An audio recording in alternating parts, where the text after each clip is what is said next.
Así se llama, solamente el ministerio. Ahora, ¿qué es el ministerio?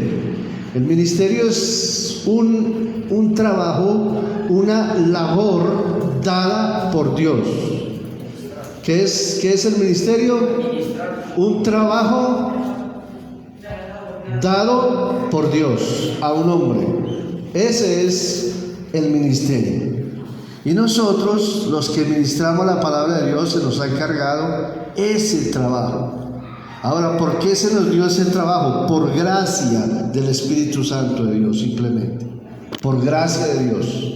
No lo merecemos. Simplemente por la gracia de mi Señor Jesucristo.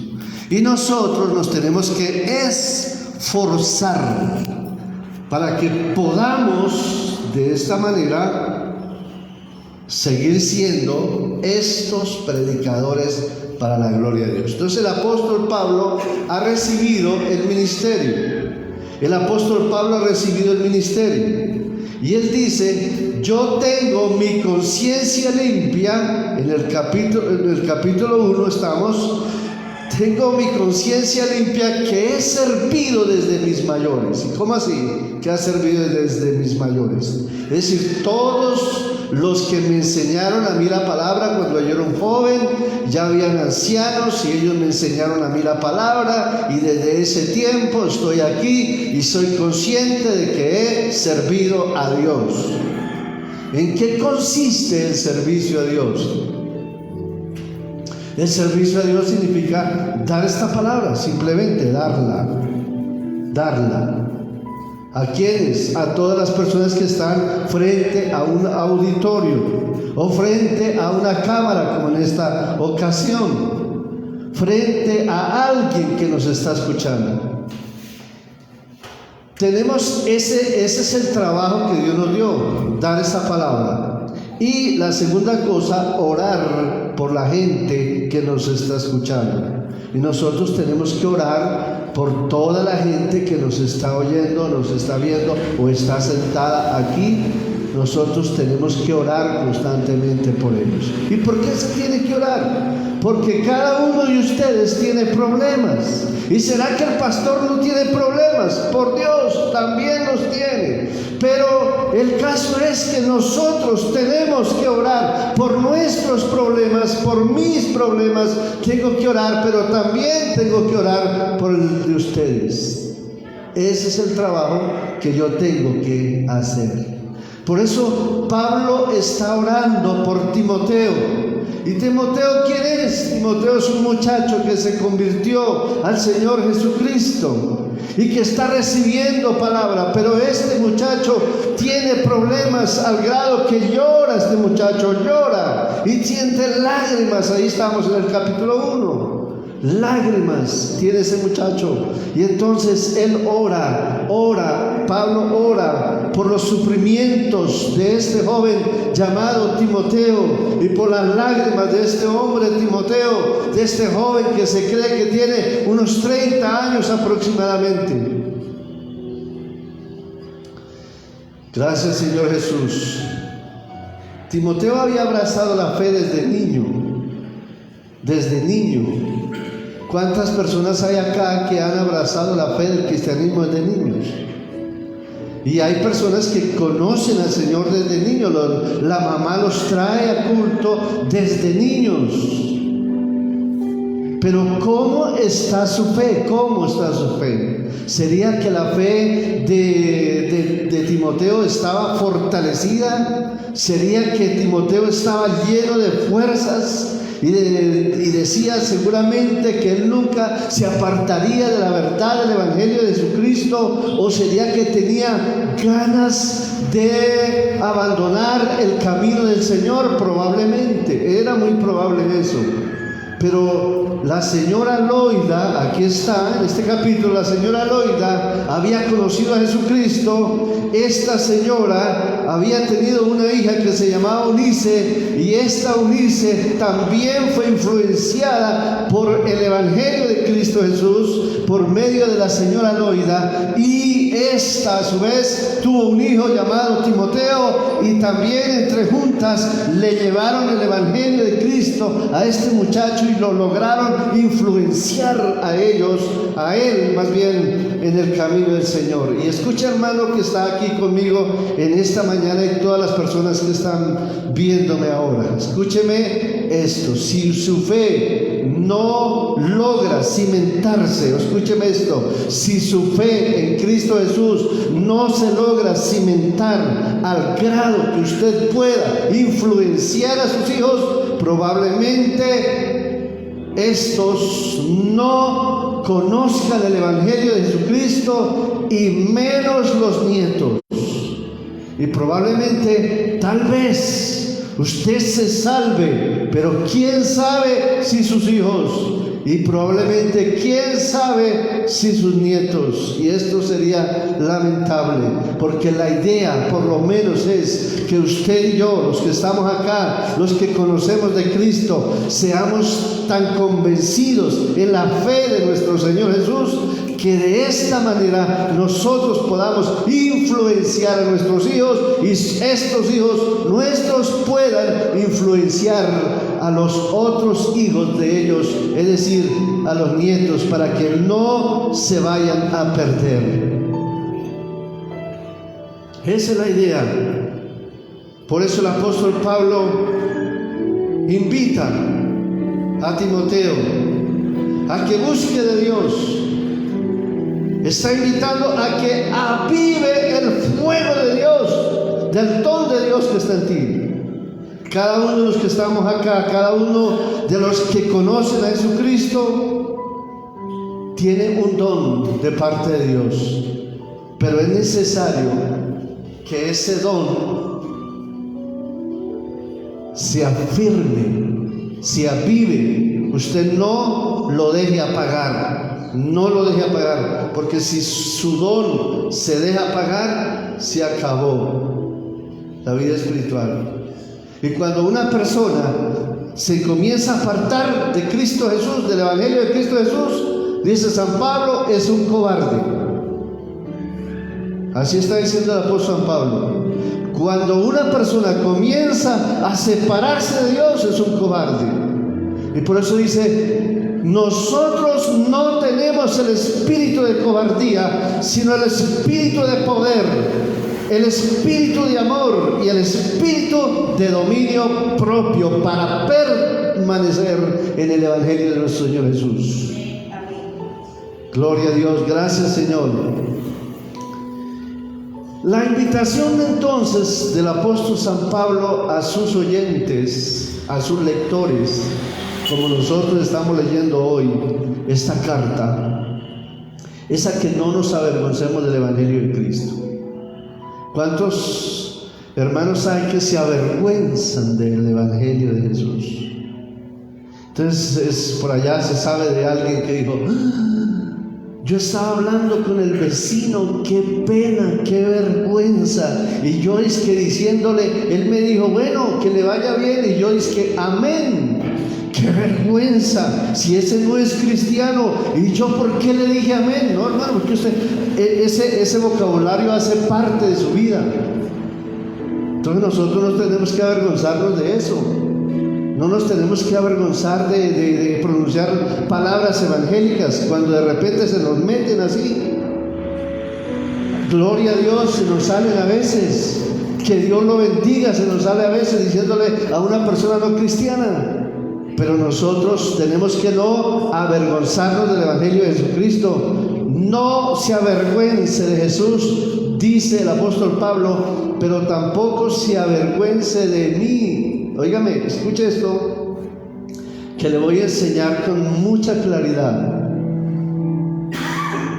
Hay personas que se avergüenzan de Jesucristo,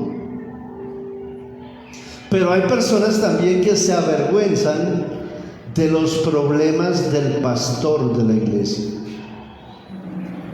¿Están escuchando? Hay personas que se avergüenzan de Jesús, pero hay personas que también se avergüenzan de los problemas del pastor de la iglesia. Entonces, no, es que a mí me da pena entrar a esa iglesia, que no sepan que yo soy de allá, porque el pastor tiene muchos problemas, pobrecito el pastor. ¿Saben cuál era el problema que tenía el apóstol Pablo? Que estaba en la cárcel. Y por eso le decía Pablo a Timoteo: no se avergüence de mí. Se imagina seguramente: oye, ¿quién es su pastor? Timoteo, ¿quién es su pastor? Es un hermano, se llama Pablo. Pablo no es el que está en la cárcel. Ah, sí, ¿usted por qué sabía de él? Está en la cárcel. Y de pronto sentía pena, sentía vergüenza porque estaba en la cárcel el apóstol Pablo. Pero afligirse en la vida cristiana no es un problema. Tener problemas en la vida cristiana no es un problema, porque todo el que tenga problemas siendo cristiano tiene a alguien que le ayuda a solucionar sus problemas. Se llama Jesús de Nazaret. Aleluya, gracias, Señor. Te adoramos, Señor. Entonces no tenemos que sentir vergüenza por nada. ¿Por qué? Porque nosotros tenemos la salvación de Cristo Jesús. Óigame esto: nosotros tenemos la salvación de Jesucristo. Es decir, nos vamos a ir al cielo y no vamos a morir eternamente en el infierno. ¿Por qué razón? Porque Cristo Jesús nos trajo la salvación a través del llamamiento de Jesucristo que nos ha hecho y que nosotros hemos abrazado en el nombre de Jesús, que nosotros hemos aceptado. Pero este llamamiento no ha sido porque nosotros merecíamos ser llamados, sino que por la gracia de Jesucristo nosotros hemos sido llamados a este evangelio. Y hoy usted pertenece a esta congregación, a esta iglesia, porque sabe, porque sabe que usted tiene a Cristo en su corazón como Señor y Salvador personal, pero otra vez no porque lo merezca, sino porque el Señor tuvo misericordia de usted, de mí. Y dice el Señor Jesucristo aquí en este capítulo que el Señor Jesús quitó la muerte y ya no vamos a morir eternamente, sino que ahora tenemos inmortalidad. Vamos a seguir viviendo para la gloria de Jesucristo. Denle un aplauso en el nombre del Señor Jesús. Permíteme tomar agüita. Gracias, la estaba necesitando. Gracias al Señor. Entonces, eso es ser cristiano, pero para ello nosotros necesitamos un ministerio. ¿Cómo se llama el tema de hoy? El ministerio, así sencillamente, el ministerio. Nosotros necesitamos este ministerio, un ministerio pastoral, para que nos prediquen la palabra de Dios. Usted no puede ser cristiano solo. Usted necesita un pastor, una persona que le ayude espiritualmente para que usted nunca se aparte del evangelio. Entonces Pablo dijo: miren, estamos en el capítulo 1 de 2 Timoteo, ¿no? Ya están bien ubicados. Pablo dijo: Dios a mí me dio el ministerio de la predicación. Y dijo también: y con este tengo padecimientos. Porque usted cree que un pastor no sufre. Hermanos, el sufrimiento es fuerte, pero aquí estamos para la gloria de Dios.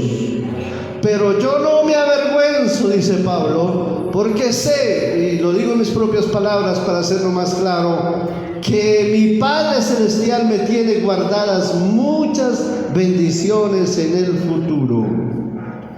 Por lo consiguiente, aquí va la recomendación del ministro Pablo para sus oyentes: retenga las buenas palabras, retenga la fe y retenga el amor, y encárgale estas palabras a otras personas para que éstas también ayuden a difundir el evangelio de Jesús. ¿Cuál es el problema o cuál es la dificultad más grande para un pastor? La dificultad más grande para un pastor es ver a sus creyentes irse de la iglesia. Ese es el problema más grande para un pastor. El sufrimiento más grande para un pastor es ver que sus ovejas se vayan de la iglesia. Ese fue el problema que tuvo el apóstol Pablo. Hubo dos hombres. Uno se llamó Figelo, el otro se llamó, ¿cómo se llamó? Hermógenes. Ahí estamos en el capítulo 1. Se llamó Hermógenes. Y estos dos se llevaron toda la gente de Asia y se la llevaron seguramente detrás de ellos para que no siguieran tras el apóstol Pablo. Y a nosotros se nos dice, y hay hermanos que nos dicen: tranquilo pastor, no sufra por ese hermano que se fue, que si se va uno vienen dos. Pero nosotros los pastores no nos conformamos con eso. A nosotros nos duele eso. Nosotros quisiéramos que ese uno permaneciera y esos dos hicieran el grupo de 3. ¿Me hago entenderlo? Y no que se vaya uno para que vengan dos. No, esa no es la idea. Nosotros nos convertimos como en papá de ustedes, en papá de ustedes. Nos convertimos como en eso, como en papás. Y ustedes tienen 5 hijos, o 6 hijos, o 2 hijos, o 3 hijos. Y con esos 3 hijos, ustedes los aman tanto al uno como al otro. Los aman mucho. Y que se fue uno, déjelo que se vaya, que para eso tiene 2. No, Señor. Todos son queridos. Y nosotros sufrimos cuando un hermano se va de la iglesia. Y casi que como que quisiéramos ir delante de él y atajarlo y decirle: no se vaya. Y prácticamente nosotros lo hemos hecho, y a mí me ha tocado en forma personal decirle a algún hermano: no se vaya, no se vaya de la iglesia. Pero ¿qué va? Generalmente hay personas que se van porque se avergüenzan del ministerio de Jesucristo. Pero damos gracias a Dios. Escúcheme esto. Y si después de esto le quiere dar un aplauso al Señor, se lo puede dar si entiende lo que yo voy a decir. Gracias damos a Dios por los onesíforos. ¿Quiénes eran los onesíforos? Gente fiel que se había quedado con Pablo, y que este onesíforo con toda su familia le servía al apóstol Pablo y no se avergonzaba de los problemas que él tenía, sino que permaneció por siempre con él para ayudarle en todas las cosas al apóstol Pablo. Dele gracias al Señor Jesús.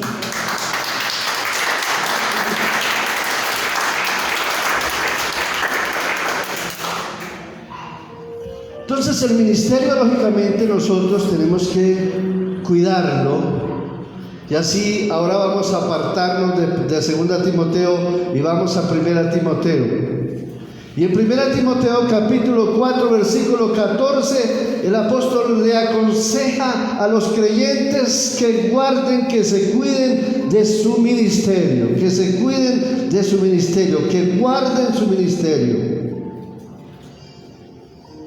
Y dice además el apóstol Pablo que nosotros, en el versículo 15, dice que nosotros tenemos que ocuparnos en este ministerio. Y eso es lo que nosotros tenemos que hacer todos los días. Estudie Biblia, todos los días ore, todos los días busque mensajes, todos los días prepare mensajes para el domingo, para el otro domingo, para los miércoles, para los mensajes de WhatsApp, para cualquier otra necesidad. Y entonces nosotros estamos ocupados ahí mirando qué palabra traemos, y Dios nos da palabra a nosotros. También nos dice en el capítulo 2 versículo 2 de Timoteo, de 1 Timoteo, nos dice que le encarguemos este trabajo a otras personas para que nos ayuden a hacer este trabajo. Y en 1 Timoteo capítulo 4, no, ya lo leímos, el 4:14. En el 4:7 dice de Timoteo 1, dice que nos tenemos que cuidar de las predicaciones falsas, de las fábulas, de los argumentos. En este capítulo estamos en el versículo 4, versículo 7, de las fábulas y de cuestiones de viejas, dice el apóstol Pablo. ¿Cómo así? Hermanos, mire, hay pastores que les gusta predicar mucho y poner ilustraciones como la de la Caperucita Roja, y como que le aplican la historia a la Caperucita Roja, o de la liebre, o de los enanitos, y yo no sé cuántas cosas. Nosotros no tenemos que poner eso en nuestros mensajes, porque nosotros tenemos que traer es la palabra de Dios para sus vidas. En el capítulo 4, versículo 16, estamos en 1 Timoteo, dice que tenemos que cuidar la doctrina, que es la que trae salvación. Y en el mismo capítulo 6 de 1 Timoteo, versículo 20, nos dice que nos tenemos que cuidar de las vanas palabras y de los argumentos de aquella falsamente llamada ciencia. Miren, mis hermanos, hoy nosotros tenemos muchas doctrinas, y usted escucha por internet muchas doctrinas, y escucha gente hablando del Mesías, y hablan tan bonito del Mesías, y del Mesías, y el Mesías, y le hacen tanto énfasis al Mesías, porque en realidad le quieren quitar la deidad a nuestro Señor Jesucristo. Y eso es lo que finalmente consiguen cuando se arrastran a una persona para una doctrina de esas. Le dicen al final que Jesucristo no es Dios. ¿Sí nos tenemos que cuidar o no, hermanos? Nos tenemos que cuidar. Por eso necesitamos constantemente de estos ministerios, de un ministerio de enseñanza. Un ministerio de enseñanza. Pablo, el apóstol Pablo, ahora en el capítulo 4 de Efesios,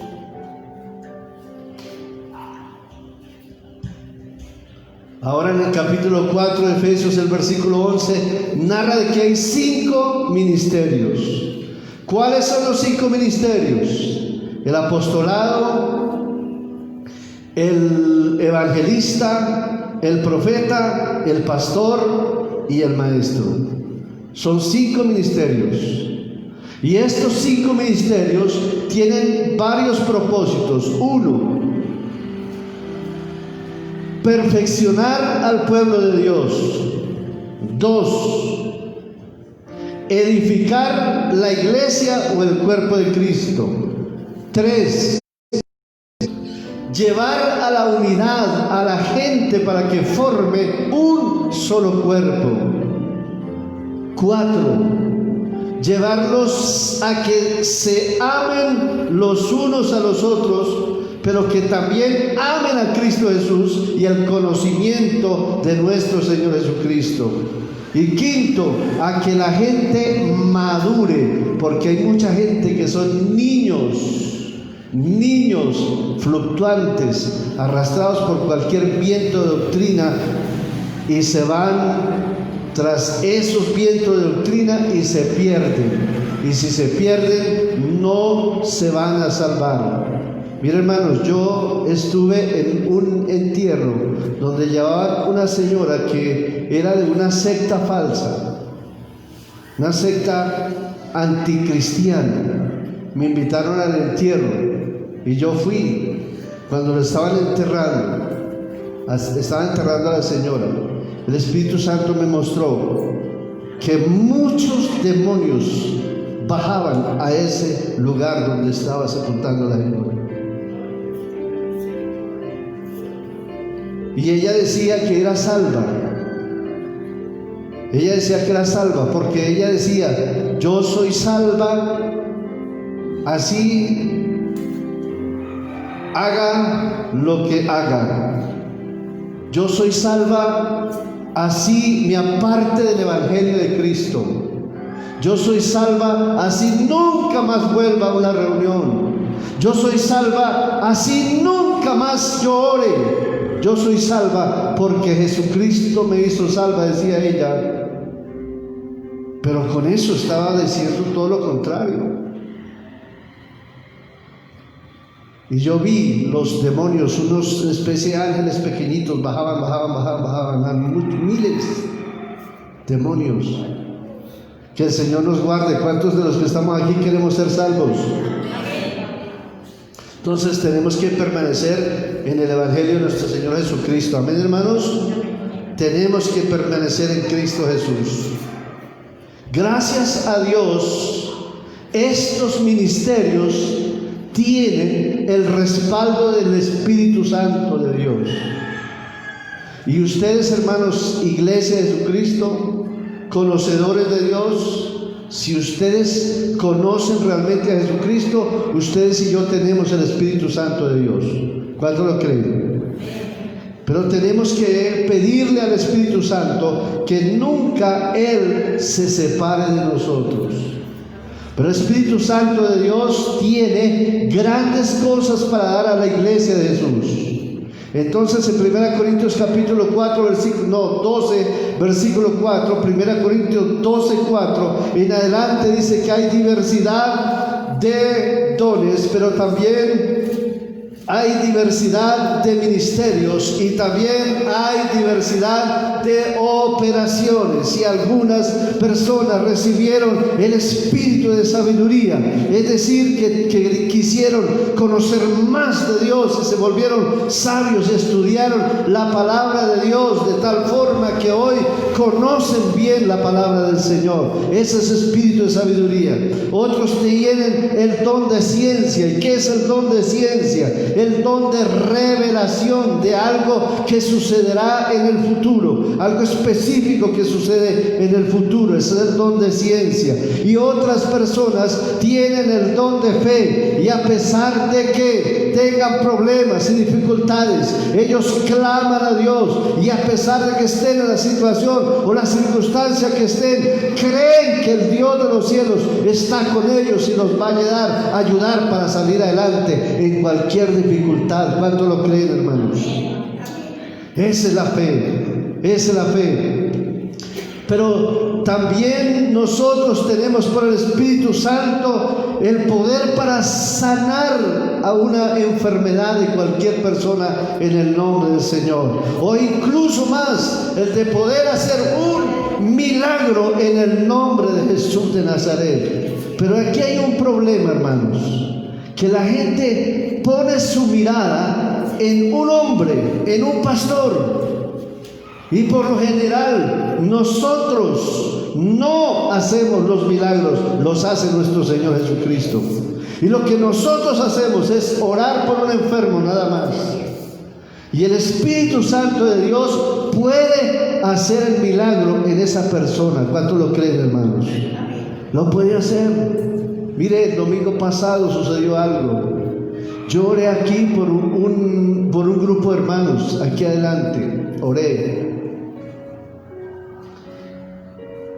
Y se fueron todos. Y cuando X hermano estaba en su casa, le preguntaron, ¿cómo estuvo en la iglesia? Muy bien, una bendición muy grande. Oraron por mí. Y qué bendición. Y de pronto una de las hermanas dijo, yo quiero seguir orando por usted. Y Dios hizo un milagro de liberación en esa vida. ¿Dónde había sucedido el milagro? Acá en la iglesia. Pero se manifestó allá, en esa casa. ¿Cuánto alaban al Señor Jesús? Porque así es el Espíritu Santo de Dios. Una persona puede recibir la oración acá, pero yendo en el camino se puede sanar. En cuestión de 2 días se puede sanar. En cuestión de 1 mes se puede sanar. Porque el milagro no lo hago yo, lo hace nuestro Señor Jesucristo. Denle ese aplauso al Rey.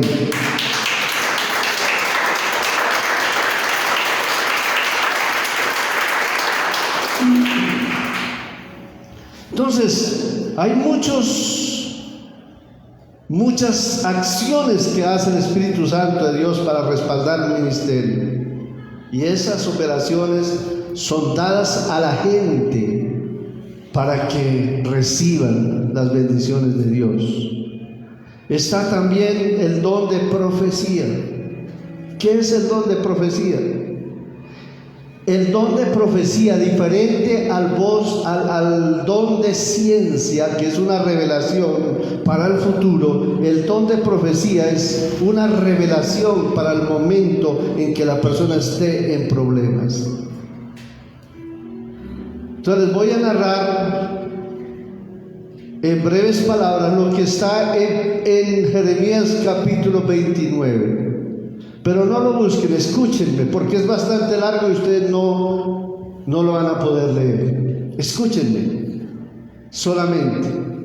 El pueblo de Israel estaba en problemas. ¿Cuáles eran los problemas del pueblo de Israel?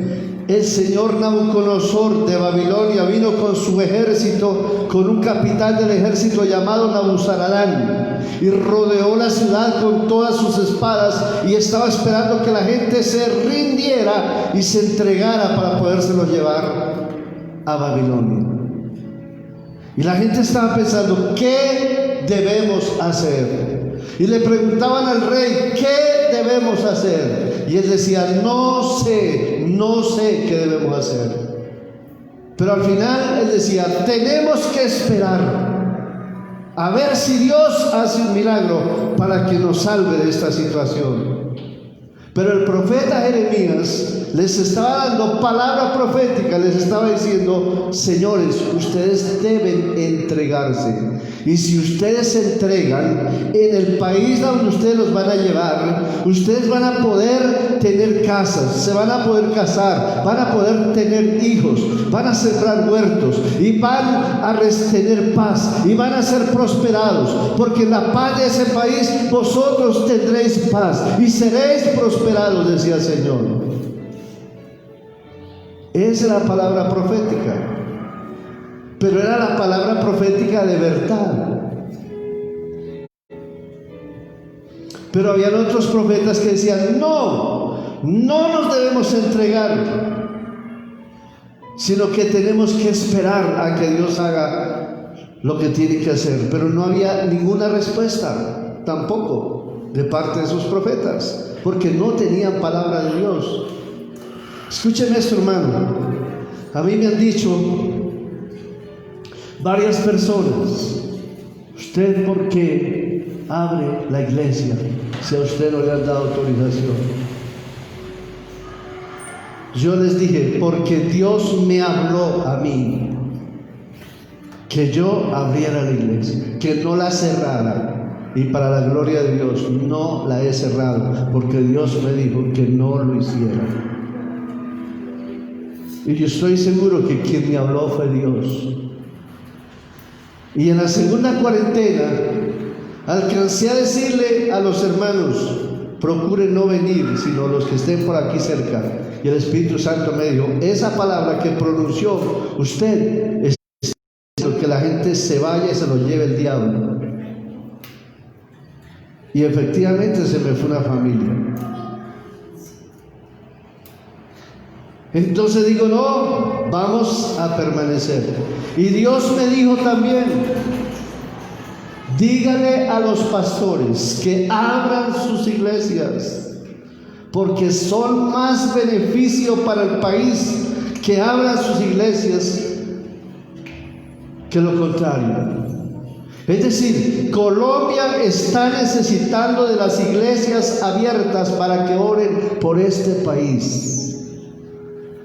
Y mandé algunos mensajes a algunos pastores, algunos guardaron silencio, otros me dejaron sentir sus temores y me dijeron, no creo que lo podamos hacer, no nos han dado orden. Pero otro dijo, pues si usted lo hizo, yo también lo voy a hacer, y ya abrió también la iglesia. ¿Cuánto alaban al Señor Jesús? Entonces, hermanos, el ministerio, este ministerio pastoral es una bendición. Los 5 ministerios son una bendición, Los dones que tienen ustedes también como iglesia son una bendición, pero tenemos que cuidarlos y no descuidarlos. Tiene que avivarlos. Usted tiene que seguir en la iglesia, asistiendo con perseverancia en el nombre del Señor Jesucristo, porque tenemos la salvación de nuestro Señor Jesús, y esto tenemos que siempre darle gracias a Dios. Amén, hermanos. Vamos a orar, y vamos a orar por la iglesia, y vamos a orar por Colombia. ¿Cuántos quieren orar por Colombia? Vamos a clamar a Dios, vamos a clamar al Padre Celestial por nuestro país Colombia, y vamos aprovechando también que estamos transmitiendo, pues vamos a orar por el mundo entero. Amén, amén. Oremos pues, todos los que quieran orar, clamen a Dios en este momento. Padre, en el nombre maravilloso de mi Señor Jesucristo, te doy gracias, Cordero de Dios. Te bendigo, Rey amado, Dios mío, Jehová Dios de cielos y de la tierra. Yo te imploro, Padre amado, Dios mío, Señor, por el sufrimiento de la gente. Mira, Señor, las lágrimas de Timoteo, Señor amado, son las lágrimas de mis hermanos. Yo tengo problemas también, Dios mío, Señor, pero yo puedo clamar por mis problemas.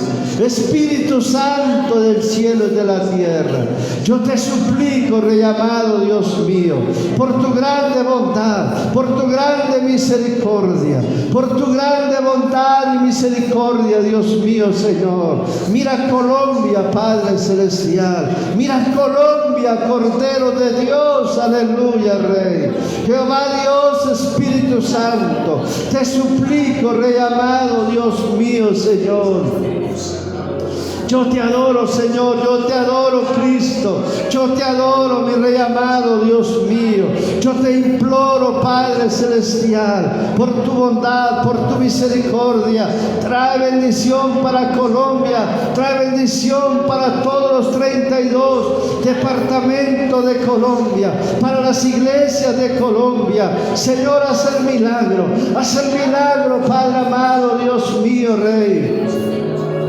En esta hora, en el nombre maravilloso de Cristo Jesús, haz ese milagro, Padre eterno, Dios todopoderoso y eterno, Jehová. Vive, Jehová, para siempre, Dios del cielo. En esta hora, Cordero de Dios, aleluya. Obra poderosamente, Rey amado, Dios mío, Señor. Señor, clamamos por el mundo entero, clamamos por Latinoamérica, por Suramérica, por Centroamérica, Señor, por Norteamérica, clamamos, oh Señor amado Dios, este continente está delante de tu divina presencia, Rey mío, Señor. Mi Padre Celestial, te suplicamos, Rey mío, Señor, por el continente europeo, por el continente asiático, por el continente oceánico, Padre amado, Dios mío, y por el continente de África, Señor Jesús. Gracias, muchas gracias, Padre amado Dios. Levanta ese virus, Padre. Echo fuera ese virus en el nombre de Jesús. Echo fuera ese virus en el nombre de Cristo, mi Rey. Echo fuera ese virus en el nombre de Jesús de Nazaret. Para tu gloria y honra, Padre. Para tu alabanza, Cordero de Dios. Para tu alabanza, Rey mío, Señor. Gracias, Cordero de Dios. Muchas gracias. Te adoramos, Señor, y te bendecimos. Aleluya. Gracias, Señor.